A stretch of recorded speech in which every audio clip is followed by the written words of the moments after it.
સુરતના ઉધના બાટલી બોય નજીક સીએનજી પંપ પાસે ઉત્તર પ્રદેશથી રોજગારી માટે આવેલા યુવકને પથ્થર મારીને હત્યા કરી નાખતા પોલીસ દોડતી થઈ ગઈ હતી।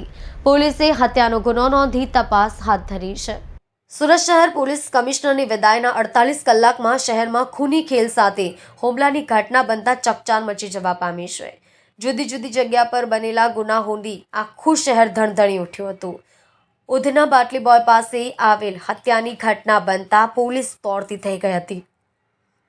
ઘટનાની વિગત અનુસાર ગતરોજ રાત્રે ઉધના નજીક બાટલી બોય નજીક સીએનજી પંપ પાસે એક યુવકની હત્યા કરી દેવાની ઘટના બની હતી।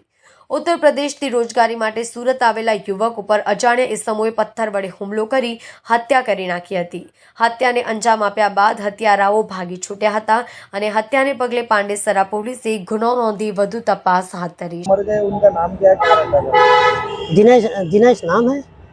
सूड़ा आवास में रहता था और सिल्क सिटी में, वही तो बाजू में ही सिल्क सिटी सूड़ा आवास बोलते हैं, वहीं पे काम करते थे।